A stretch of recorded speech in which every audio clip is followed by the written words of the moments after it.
Colega, seja bem-vindo a mais uma aula. Hoje vamos falar um pouco sobre probiótico. E sabe, quando eu fui montar essa aula aqui, eu fiquei pensando em uma coisa. Cara, como é possível que a gente passa pela faculdade, a gente estuda o mecanismo de ação dos antibióticos, mecanismo de ação dos antidepressivos, toda aquela farmacologia, mas eu não me lembro de ter estudado o mecanismo de ação de um probiótico. E pensa, né? Quantas vezes a gente prescreve um probiótico? Pelo menos quando estava no plantão. Como é que você utiliza um probiótico, que seria uma bactéria, para tratar uma infecção gastrointestinal? Como é que uma bactéria pode matar outra bactéria, né? Por assim dizer. E é isso que você vai aprender nessa aula. Nessa aula, você vai aprender, primeiro, o que seria um probiótico, né? Além disso, qual que é o mecanismo de ação do probiótico? Como é que ele consegue combater uma infecção gastrointestinal? Mas não só isso, tá? Você vai entender como o probiótico ele tem uma ação local e sistêmica. E como é que você pode utilizar o probiótico para tratar resistência à insulina, para tratar um paciente com esteatose hepática, um paciente com disbiose.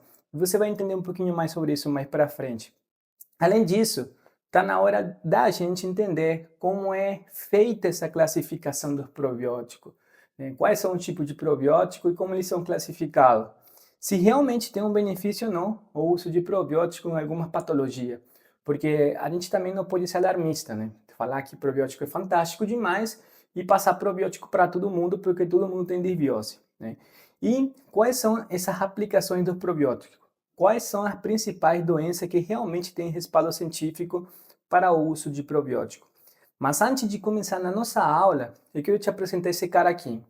Esse cara aqui, ele era chamado, né, de Elie Metcalf, né? O Elie Metcalf foi um cientista russo que ele ganhou o prêmio Nobel, ou seja, o cara era um cara importante. O cara não era um cara qualquer.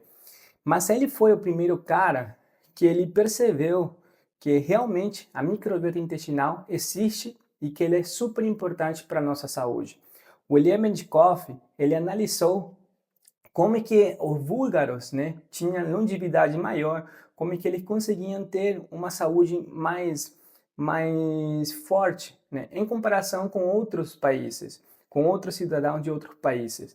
Mas ele não ganhou o prêmio Nobel por causa do probiótico, tá? Por causa da microbiota intestinal. O cara ganhou o prêmio Nobel porque ele foi quem descreveu a fagocitose. Lembra aquela fagocitose feita pelos macrófagos? Foi ele. Então ele estudou muito o sistema imunológico e foi esse trabalho da fagocitose que levou ele a ganhar o prêmio Nobel. Então não é qualquer cara que começou a falar, probiótico é bom demais. Não. Só que ele apresentou esse trabalho, né, em Paris. Ele apresentou esse trabalho aqui em Paris, onde ele fala, né, sobre como reverter o envelhecimento e como a microbiota intestinal ela pode ter uma função importante na no tratamento do envelhecimento, porque ele enxergava o envelhecimento como uma doença e como você podia lentificar esse envelhecimento. Mas nesse trabalho aqui, ele deixou claro, gente, é uma hipótese. Eu acho que os búlgaros têm uma dieta diferente e eles consomem um tipo de leite, que é a leite fermentada, leite agria, né? Aqui no Brasil é conhecida como kefir. E eu acho que esse kefir que eles consomem tem lactobacilos, micro-organismos que são benéficos para a nossa microbiota intestinal. Como o Elie Bentkopf era muito importante, ele falou que existia uma maneira de envelhecer mais devagar, eles começaram a criar matéria sobre o assunto, né? Sobre o envelhecimento, sobre como uma pessoa podia viver 180 anos e tal. Eles exageraram demais. E claro que nossa indústria farmacêutica aproveitou, né? E começou a vender os lactobacilos, e essa aqui é uma imagem dos primeiros probióticos vendidos pela indústria farmacêutica. Agora, gente, por que eu estou falando tudo isso, tá? Primeiro porque eu acho que é uma história bacana, né? O cara que entendeu que a microbiota intestinal é importante, mas esse cara aqui, ele morreu com 72 anos. Para a época, era muita idade, mas o pessoal ficou chocado, porque ele falou que tá, um cara que consome kefir, que tem uma microbiota intestinal super forte, como é que ele morreu de um infarto? O que que aconteceu? E aí, vários médicos, vários cientistas começaram a criticar essa hipótese de que existia uma microbiota intestinal e que ela realmente poderia influenciar ou não a nossa saúde. Isso levou a que por muitos anos ninguém pesquisasse sobre a microbiota intestinal. E de um ano para cá, e você pode ver nesse gráfico, como os trabalhos de microbiota intestinal ele vem aumentando. Nos últimos 10 anos, os trabalhos de microbiota intestinal aumentaram muito. Se você ver lá no PubMed, você vai encontrar 55 mil trabalhos sobre microbiota intestinal. Então, realmente, os cientistas não vão investigar uma coisa que não tem resultado. O cientista e os laboratórios não vão investir dinheiro em pesquisa e no desenvolvimento de medicamentos se ele não funciona, né? Então, quando você vê esse número de pesquisa tão alto, é porque realmente funciona. Agora, o que a gente tem que ter critério, né? Para quem que você vai prescrever probiótico e para qual doença? Porque eu falo isso e você vai entender isso um pouquinho mais para frente. Mas vamos entrar um pouquinho sobre a classificação. Como é que você classifica os probióticos, tá? Probiótico, primeiro, para deixar claro, é simples a definição. Um probiótico é um micro-organismo que ele é administrado vivo para o paciente, né? Um micro-organismo vivo que traz benefício para o hospedeiro. É isso que é um probiótico. Micro-organismo vivo que traz benefício para o hospedeiro. Ponto final. Não é qualquer bactéria, não é qualquer levadura, ele tem que trazer benefício para o hospedeiro. E eles são, os dois grandes grupos são os lactobacillus e o bifidobacterium, né? São os dois grandes grupos, mas também tem um grupo de levaduras. Agora, certo, como você vai classificar os probióticos? Primeiro pelo gênero, depois pela espécie, depois pela subespécie e depois pela cepa. Cara, não entendi nada, então deixa eu te explicar um pouquinho melhor com esse quadro. Quando você vai prescrever um prebiótico, você precisa prescrever o gênero, se é lactobacillus ou bifidobacterium. Você precisa prescrever a espécie, a sua espécie, se ela tem, né? E a cepa. Mas por quê? Porque você pode ter lactobacillus rhamnosus com outra cepa que não seja essa aqui e que tenha outro mecanismo de ação diferente. Então, depende do gênero, depende da espécie e da cepa, você vai ter um mecanismo de ação diferente. Porque você vai ver que não todo probiótico é igual. Cada probiótico ele vai ter uma função. E quando a indústria farmacêutica desenvolve, né, algum tipo de probiótico, ela tem que fazer trabalho científico fundamentado nessa cepa. E lá vai falar, ó, a gente administrou essa cepa para tantas pessoas. Então aí que está o problema. Quando você vai pesquisar os trabalhos, os N são muito pequenos, os trabalhos são com uma metodologia muito fraca, e isso atrapalha um pouco a tua conduta para saber se realmente um probiótico tem função ou não. Mas a gente vai tentar esclarecer isso hoje nessa aula. Beleza, então eu vou deixar essa tabela aqui lá na sua apostila para você memorizar um pouco, né, sobre quais são os lactobacilos mais utilizados, o bifidobacterium mais utilizado e as bactérias não ácido-láticas mais utilizadas. E você pode ver esse carinha aqui, né? Esse carinha aqui. O Saccharomyces boulardii, né? Tem um nome complicado. Mas esse carinha aqui, tá? É o Floratil, famoso Floratil, né? E é muito utilizado no plantão para tratar a gastroenterite. E caiu na prova de título de 2022, tá? Esse tipo de probiótico. Colocaram assim, micro-organismo que não era, mas passou a ser considerado probiótico a partir da nova definição. Qual nova definição? A nova definição define o probiótico como micro-organismo vivo que, quando administrado para o paciente, traz um benefício para o hospedeiro. Então, eles colocaram o lactobacillus, já sabíamos que era, né? Bifidobacterium também sabíamos que era. Agora, foi esse carinha aqui que entrou, que é um tipo de bactéria não acidolática, que entrou como probiótico. Vou ser sincero com vocês, é uma questão um pouco difícil, né? Porque como é que mas você tem que fazer o descarte. Se a gente já sabe que os lactobacilos, né, e os bifidobacteriums, eles são probióticos, então só tem esse cara aqui que a gente receita direto, que é o Floratil, né? Que antigamente não era considerado um probiótico. Mas enfim, agora bem, como é que como é esse mecanismo de ação dos probióticos? Como ele realmente funciona no nosso intestino? O que acontece no nosso intestino? Primeiro vamos entender o básico, o que acontece sem uso de probiótico, como esse intestino funciona. Mas antes de explicar um pouco melhor como funciona esse intestino, eu só queria deixar claro para vocês, relembrar que nosso intestino ele tem várias camadas. Volume intestinal, camada mucoide, a microvilosidade, o epitélio intestinal e a lâmina própria. E você vai entender agora por que isso é importante. Vamos lá. Então, galera, aqui você consegue ver a camada mais superficial, que seria essa microvelocidade, onde acontece a absorção dos alimentos. Nesse corte transversal, você vai conseguir identificar as diferentes lâminas, ou as diferentes camadas do intestino. A principal, que é a microvelocidade, você também tem a lâmina de Peger, que é onde acontece parte do nosso sistema imunológico, a irrigação mesentérica, e a lâmina própria. Essa lâmina própria é a mais importante porque ali é onde acontece a magia imunológica. Você tem a parte epitelial, que é onde vai acontecer essa absorção dos alimentos. Mas vamos fazer um zoom ali na membrana da microvelocidade. Aqui você vai ter diferentes tipos de células, né? As células T, os macrófagos, as células dendríticas, e é ali onde nosso sistema imunológico interage com a superfície intestinal. Uma das células mais importantes que estão na lâmina própria é essa célula aqui, chamada célula dendrítica. Ela tem a capacidade de se comunicar com o meio externo. Ela consegue emitir esse braço, né, e tem um receptor ali na pontinha do bracinho dela, onde ela consegue detectar se tem algum agente patógeno ou não, né?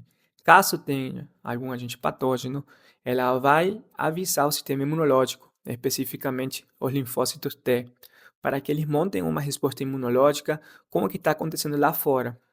Caso lá fora esteja com muita célula, com muitos micro-organismos que proporcionam benefício para o hospedeiro, essa célula dendrítica avisa os linfócitos para começar a produzir citocina anti-inflamatória, como interleuquina 10. Isso mantém uma homeostase na nossa camada imunológica ali na lâmina própria. Caso a célula dendrítica, né, identifique algum agente patógeno ou alguma perca, né, da camada mucoide, ele vai começar a avisar o sistema imunológico: opa, tem alguém lá fora que quer invadir aqui, quer destruir esse epitélio, nosso micro-organismo. Então é melhor montar um sistema de defesa para a gente conseguir se defender desse agente invasor. Aí as células T vão entrar em ação, elas vão montar uma resposta imunológica que vai ser mediada pelo fator de necrose tumoral alfa, interferon gama, interleuquina 17. E esse processo inflamatório vai ativar nossos macrófagos e neutrófilos.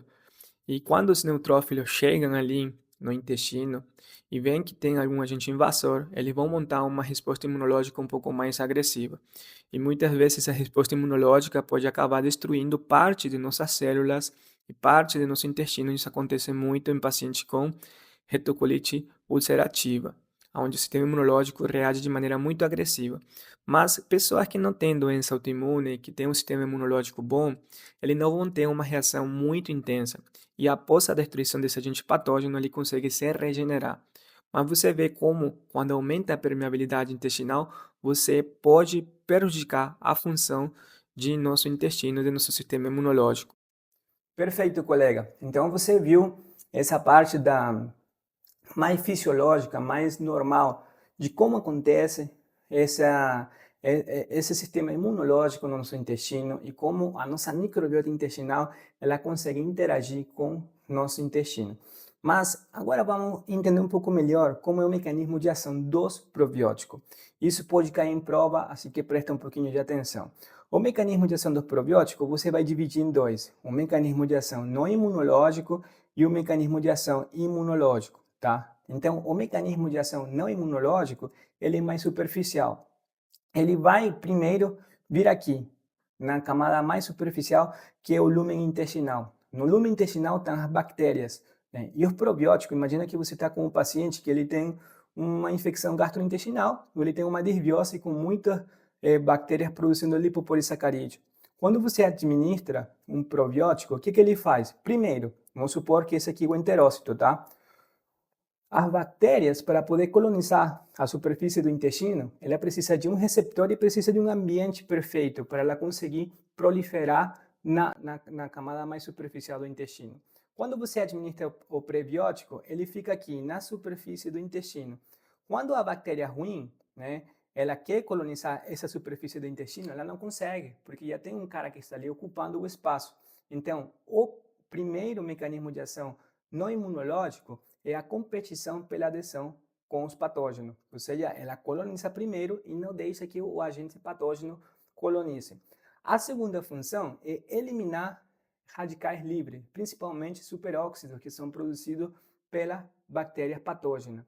O terceiro mecanismo de ação, aí bem superficial, é consumir o alimento das bactérias. Ela disse, cara, eu vou pegar teu lugar e tua comida e você não vai crescer aqui. Então, essa microbiota intestinal começa a consumir esse alimento para esses micro-organismos e aí as bactérias patógenas ficam sem lugar para colonizar e sem alimento para se reproduzir. Mas não só isso, tá? Os probióticos, eles conseguem alterar o pH local do intestino. Então, ele deixa um pH mais ácido, o que faz com que esse ambiente fique muito hostil para a bactéria gram-negativa, para a bactéria patógena. Ok, isso aqui na camada mais superficial. Esses quatro mecanismos aqui, isso acontece na camada mais superficial. Já na camada mucoide, que está um pouquinho mais aqui embaixo, essa camada mucoide, os probióticos vão interagir com o nosso sistema imunológico e vão estimular a produção de mucina. Mucina é super essencial para fortalecer o mecanismo de barreira. E aí eu vou te dar uma dica. Se alguém pergunta para você, doutor, qual que é o mecanismo de ação dos probióticos? Simples. Você fala que ela melhora, ou eles, né, os probióticos, perdão, eles melhoram a barreira intestinal. Ou seja, eles vão diminuir a permeabilidade intestinal por vários mecanismos. Além disso, eles contribuem para a homeostase no intestino. Mas como é que ele diminui essa permeabilidade intestinal? Primeiro, aumentando a produção de bactericinas, porque elas vão conseguir produzir como um antibiótico endógeno, produzido pelos próprios probióticos, que contribui para diminuir a proliferação de bactérias maléficas. Mas além dessas bactericinas, tem uma função muito bacana que é aumentar a produção dessa proteína que está aqui, uma proteína chamada proteína de junção firme. É uma proteína que permite fechar um enterócito com o outro. Eu vou deixar esse vídeo aqui para você ver. Quando o intestino está permeável, você vai começar a introduzir qualquer tipo de substância dentro do torrente sanguíneo. Então você precisa ter uma permeabilidade intestinal um pouco menor para que o intestino cumpra sua missão de absorver e não deixar passar todo mundo, entendeu? Isso aqui é o mecanismo de ação no imunológico, beleza? O mecanismo de ação imunológico já vai acontecer na camada mais profunda. Nessa camada mais profunda aqui, na lâmina própria, a gente tem a célula dendrítica. Lembra naquele vídeo? A célula dendrítica? Aquela que coloca um bracinho para fora para ver como é que está o ambiente externo, para ver se realmente tem bactéria boa ou bactéria ruim. E essa célula dendrítica se comunica com os linfócitos T. E esses linfócitos T, quando são ativados, eles vão aumentar a produção de interleuquina, depende de como seja ativado, né? Se a célula dendrítica diz, tem um cara lá que quer matar a gente, isso deixa nervoso o linfócito T e começa a produzir mais fator de necrose tumoral alfa, interleuquina 12, proteínas que são pró-inflamatórias, citocinas que são pró-inflamatórias. Agora, se o ambiente no lúmen intestinal está de boa, está na paz, ela vai diminuir essa citocina pró-inflamatória e vão aumentar a citocina anti-inflamatória. Então, quem determina se o ambiente é hostil ou não são os probióticos, porque eles vão se comunicar com essa célula dendrítica. Então, isso vai aumentar a tolerância alimentar, né? Em alguns pacientes que têm intolerância alimentar. Isso também vai ativar os macrófagos para aumentar a produção de IgA, tanto local como sistêmica, e a modulação do perfil da citocina, local e sistêmica. Por isso que os probióticos ele não têm só uma função no intestino, e sim no sistema como um todo. Mas olha essa imagem aqui. Nessa imagem, que parece uma bagunça, aqui você vai entender um pouco melhor como é que acontece todo esse mecanismo de ação, tá? Lembra que eu te falei que os probióticos eles precisam ser específicos em gênero, espécie e cepa? Por quê? Quando você tem um probiótico, ele vai ter que se ligar a um receptor, né? Então vamos supor, esse bifidobacterium bifidum, né? Para ele conseguir colonizar o intestino, ele precisa desse receptor aqui. Ele não consegue se unir nesse receptor ou ele não consegue ficar solto. Ele precisa de um receptor. E esse receptor é específico para o Bifidobacterium bifidum. E quando esse receptor é ativado, ele vai sinalizar a produção de proteína de junção firme. E essa proteína de junção firme fecha o intestino, diminuindo a permeabilidade intestinal.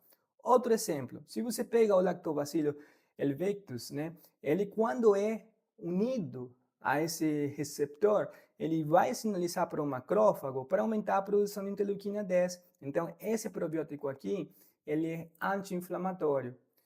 É uma função que esse probiótico aqui não tem. Então, quando você administra um probiótico, você tem que ver para qual doença você está administrando e se realmente tem respaldo científico que esse gênero, essa espécie e essa cepa realmente vai ativar esse receptor, vai colonizar e vai ter um benefício para o hospedeiro. Se você dá um probiótico e ele não traz benefício para o hospedeiro, não é um probiótico. E olha, lembra da célula dendrítica, que ela se comunica com o meio externo? Aqui está a célula dendrítica se comunicando com o probiótico. E quando ele entra em contato com esse probiótico, ela diz, cara, esse cara aqui é gente boa. Aí começa a produção de interleuquina 10, interleuquina 6, diminui o fator de necrose tumoral alfa, interleuquina 12. Então ele vai modular, o probiótico vai modular as citocinas pro ou anti-inflamatória de acordo com a célula dendrítica. Isso aqui é maravilhoso, né, gente? Porque pensa bem, como um probiótico tem um mecanismo de ação tão complexo, tanto como melhorando o efeito de barreira, como modulando o sistema imunológico.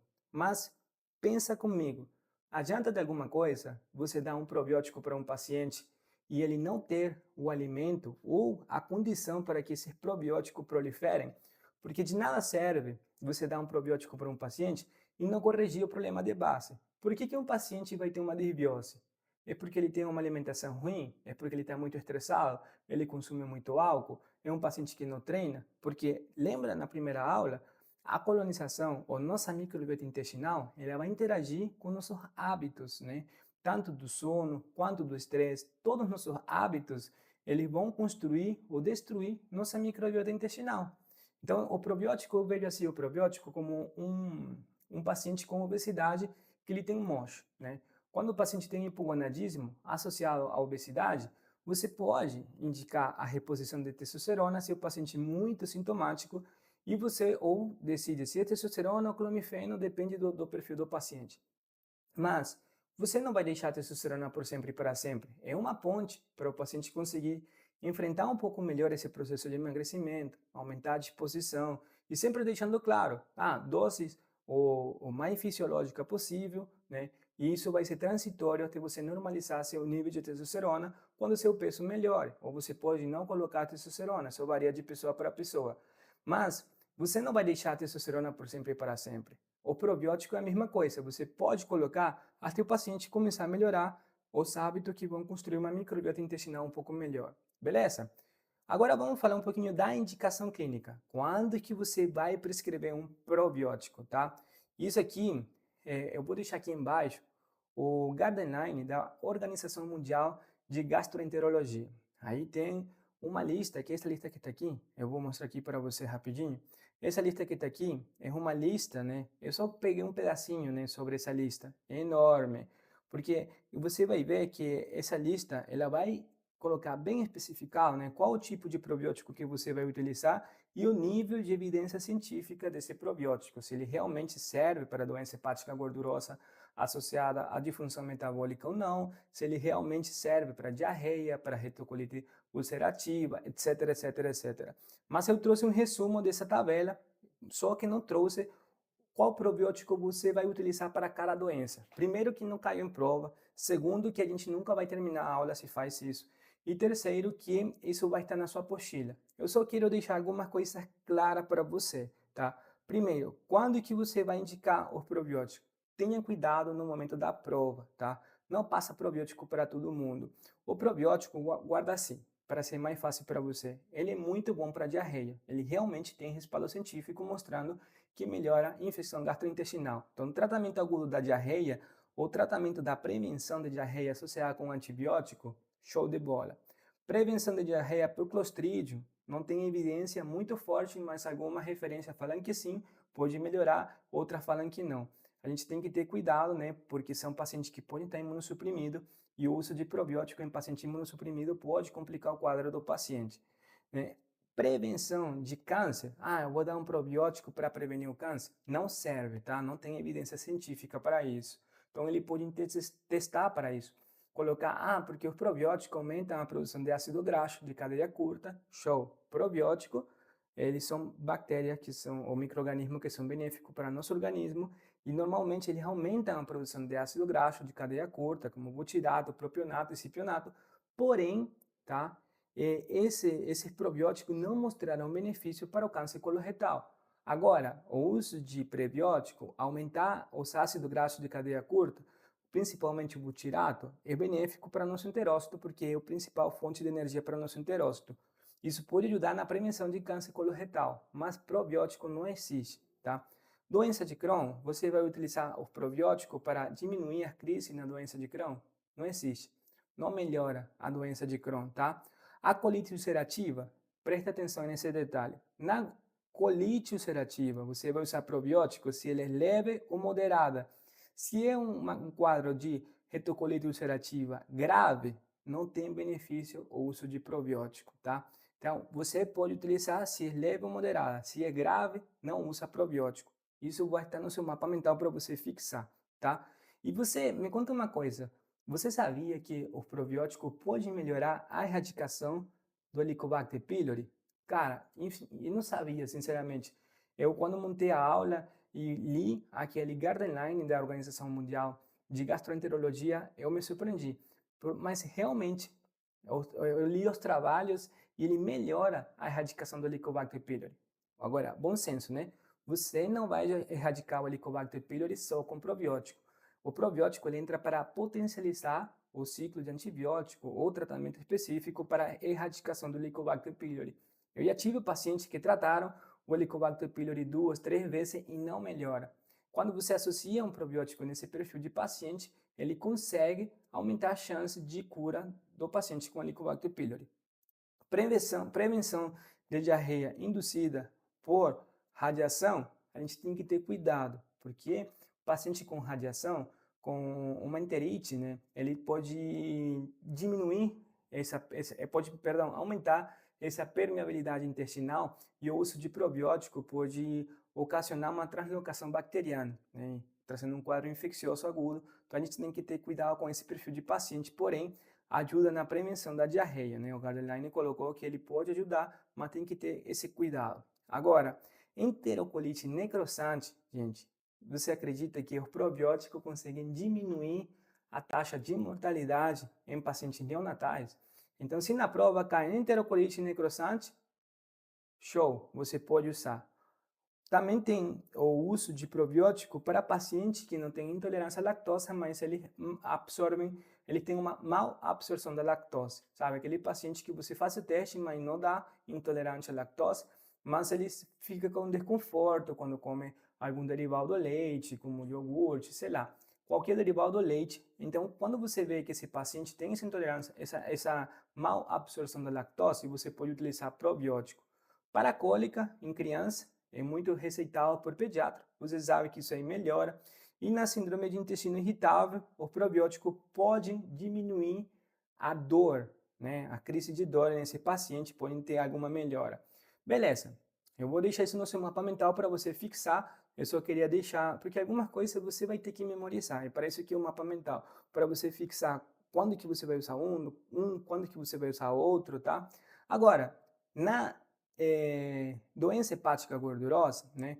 Você pode ver nesse vídeo aqui, que eu já tinha mostrado para vocês, como quando perde essa permeabilidade intestinal, quando aumenta essa permeabilidade intestinal, porque ele perde essa proteína de junção firme, que é essa proteína que está aqui, né? O intestino fica mais permeável, começa a entrar de tudo lá, né? Começa a entrar bactéria, lipopolissacarídeo, começa a entrar alimentos mal absorvidos. Isso cria um estado de inflamagem. Desse estado de inflamagem, vai ter uma repercussão lá no fígado. E não só isso, né? Quando você tem um enterócito ruim, doente, ele vai produzir menos hormônio, porque lembra que o intestino ele tem uma função além da absorção de alimento, além da excreção de alimento. Ele também tem uma função endócrina, né?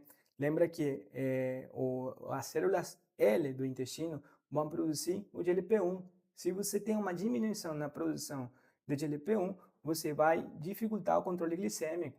E essa dificuldade no controle glicêmico pode fazer com que o paciente piore a esteatose hepática. Além disso, quando você tem desbiose, você vai diminuir a produção de ácido graxo de cadeia curta. E essa diminuição do ácido graxo de cadeia curta, não sei se você lembra na aula de prebiótico, como o cipenato, super importante, né? Ou para ir lá na célula de Kupffer e diminuir a gliconogênese, também diminuindo a resistência à insulina. Então, o ácido graxo de cadeia curta, ele tem uma ação local e sistêmica, e essa ação sistêmica está prejudicada quando o paciente não produz o suficiente ácido graxo de cadeia curta, porque ele tem uma desbiose. Além disso, ele pode aumentar a desbiose, né? E a alteração da microbiota intestinal, ela pode aumentar a toxicidade hepática e o risco de doença cardiovascular.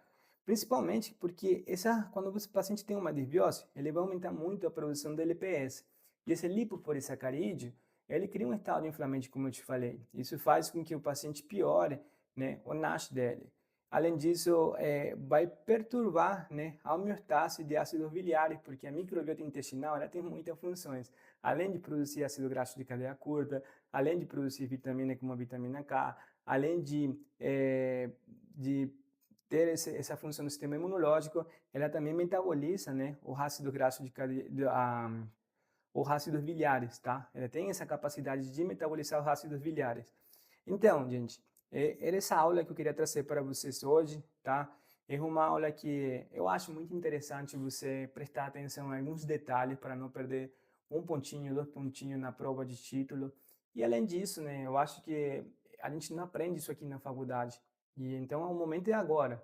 Eu sei que foi uma aula um pouquinho mais extensa, mas eu queria falar um pouquinho mais sobre o probiótico e porque isso aqui diferencia você de qualquer outro médico. Você vê o médico, probiótico não serve para nada. Cara é ignorante, né? Mas eu não julgo, porque por quanto tempo a gente não foi ignorante, né? A gente veio aprender sobre probiótico na nossa pós-graduação e depende da pós-graduação, né? Então hoje você entendeu esse mecanismo de ação. E é por isso que a gente trabalha muito a construção da microbiota intestinal em paciente pediátrico, porque é ali o momento mais crítico para ele construir uma microbiota intestinal muito mais forte, que ela produza mais ácido graxo de cadeia curta, que ela tenha um metabolismo na absorção e no metabolismo dos alimentos. Então, a microbiota intestinal é muito mais que um probiótico, é muito mais que um prebiótico. Você tem que analisar todo o contexto do paciente. Qualquer dúvida que você tenha, já sabe, pode entrar em contato com nossa equipe, que a gente vai esclarecer qualquer dúvida de vocês. Um ótimo estudo para vocês.